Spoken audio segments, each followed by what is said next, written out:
Kalau gitu gimana Mbak Tika tahu bahwa itu adalah anak mereka gitu? Dari mana tahu? Taunya dianya ngaku sendiri, Mbak. Setelah Mbak Tika udah Iya, tanya, saya udah tanya, udah lama gitu kan, berjalan jauh udah tanya. Awalnya kan dia ngelak. Setelah saya tanya terus, akhirnya dia mau ngaku. mau tidak mau mengakui. Iya, itu semua. mengakui. Lalu bagaimana perasaan Mbak Tika setelah itu? Hancur, Mbak. Tapi tetap bisa menerima anak itu. Pas setelah saya tahu kebenarannya, saya benci sama dia. Langsung saya benci. Saya limpahin kekesalan suami saya ke anak itu. Saya cubitin, saya marahin tiap hari. Kalau seperti itu bagaimana?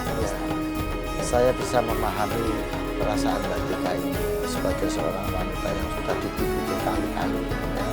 Ditipu sejak proses pernikahan dengan surat cerai. Ditipu bahwa dia sudah cerai beneran dengan istrinya.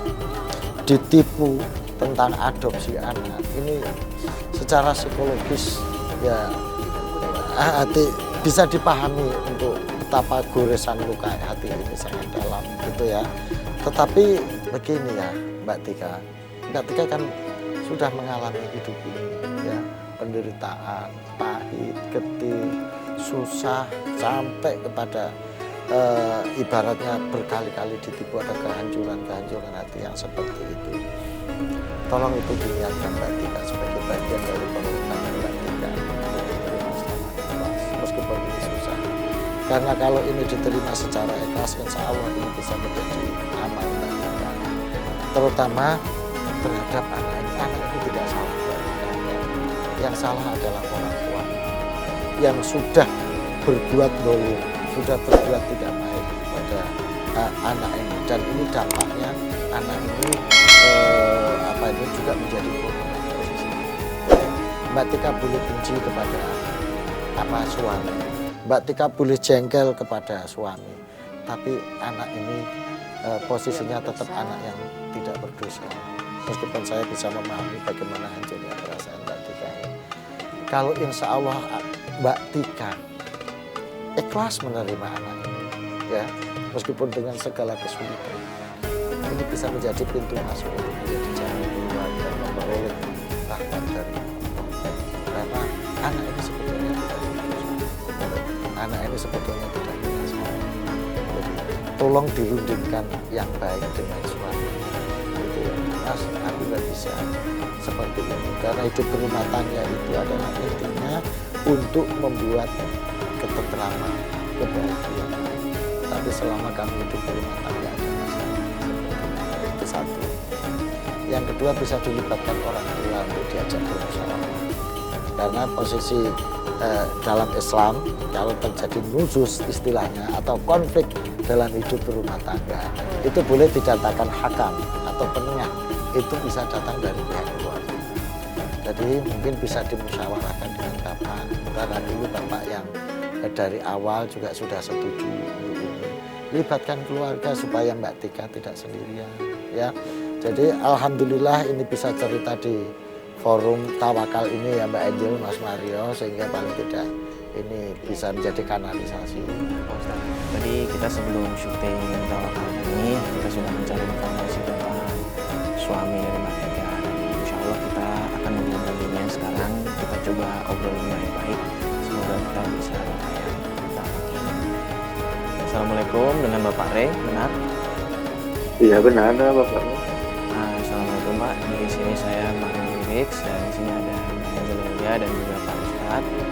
Sebenarnya ada permasalahan apa sih Mas? Kenapa sampai Mas kita dengar cerita di sini sampai Mas membohongi istri Mas dari awal dan juga ternyata Mas punya hubungan dengan mantan istri Mas sampai punya anak di situ? Anak saya pulangkan sama Tika tidak berani lebam-lebam. Ya tahan anak ini sama Tika.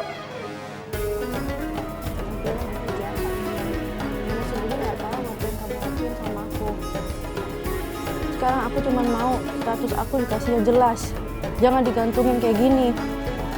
Terus kamu mau gimana? Aku mau status kita jelas. Jangan aku digantungin. Aku yang jadi ngebatin. Halo, Assalamualaikum Mas Ray. Iya, halo. Ya gini Mas Ray, tadi Mbak Tika sudah bercerita, kita ingin mencari semuanya baik ya.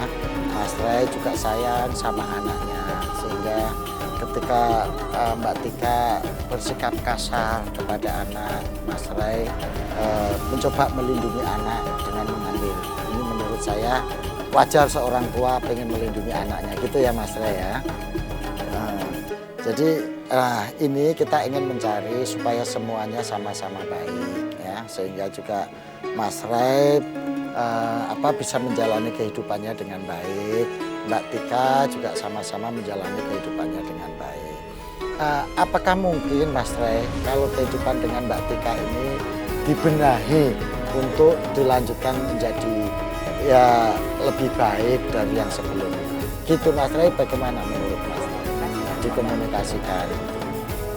Tapi anak saya tuh dipulangkan sama dia yang kadang lebam-lebam.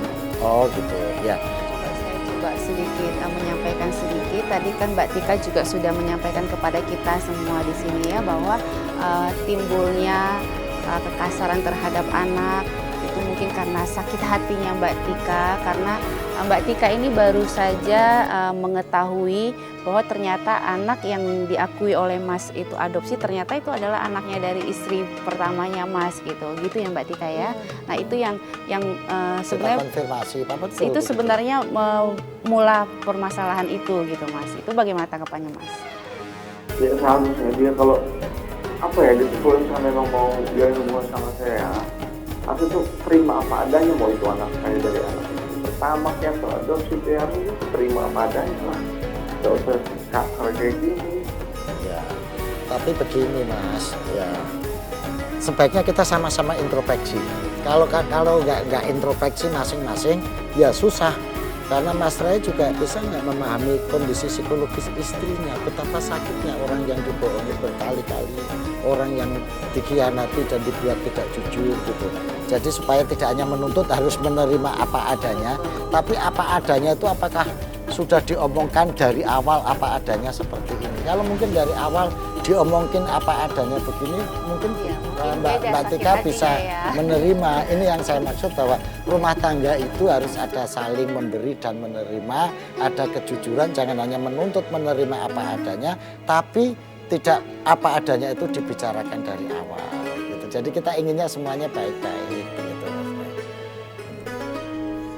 Saya takutnya tuh dia nggak terima saya dengan bentuknya anak itu dari istri pertama. Jadi tinggalnya kayak adopsi aja gitu. Tapi kenapa dia sampai kasar kayak gitu, sampai lubang-lubang mobilnya saya. Enggak banget ini. Ustaz, dengan peristiwa seperti ini mungkin nanti kita harus memberikan Mbak Tika dan juga suami untuk ada waktu mereka untuk menyelesaikan ini. Betul. Tapi Jadi Pak Ustadz, ini mungkin kita juga ingin tahu semuanya bagaimana nih jalan terbaiknya buat mereka berdua ini Pak Ustadz. ya, jadi begini ya. Satu prinsipnya bahwa pernikahan itu harus bisa membawa kemaslahatan baik bagi pelakunya, suami istri, keluarganya, anak turunnya. Ini prinsip. Maka tadi disebutkan dalam Al-Quran itu kan lintas kubur wilayah, supaya kita menjadi tenang, tentram, damai. Gitu. Itu prinsip dasar. Ya. Kalau pernikahan ini sudah dimulai dengan ketidakjujuran, tipu menipu, kekhawatiran, ini sehingga menimbulkan mafsadah atau kerusakan yang lebih besar, maka perlu dipikirkan. Kalau memang ini bisa dibenahi membawa kemaslahatan yang lebih baik, itu akan lebih baik dijalankan. Tapi kalau ternyata ini bisa menimbulkan kemaslahatan yang lebih jauh, lebih besar, inilah fungsinya agama memperbolehkan perceraian. Itu tetap dibenci oleh Gusti Allah. Maka kita kembalikan kepada Mbak Tika, ya, dengan pertimbangan hati yang bersih, dengan pertimbangan hati yang tulus, jangan karena nafsu. Maka supaya pertimbangan itu betul-betul berdasarkan hati, mohon petunjuk kepada Allah. Istikharah.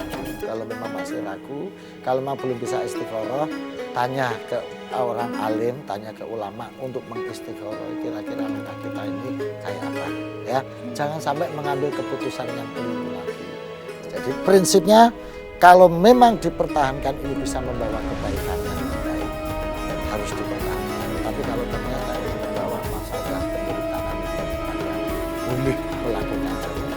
demi kebaikan bersama. Ya, terima kasih Pak Ustadz. Terima kasih juga Mbak Tika yang sudah hadir di sini mau bercerita tentang masalahnya. Semoga bisa menjadi pelajaran kita semua di sini ya Pak Ustadz ya. Ya, demikian acara tawakal pada pagi hari ini. Saya Mario Wiris mau undur diri dan juga rekan saya Angel Elga mau undur diri untuk pagi hari ini. Assalamualaikum warahmatullahi wabarakatuh.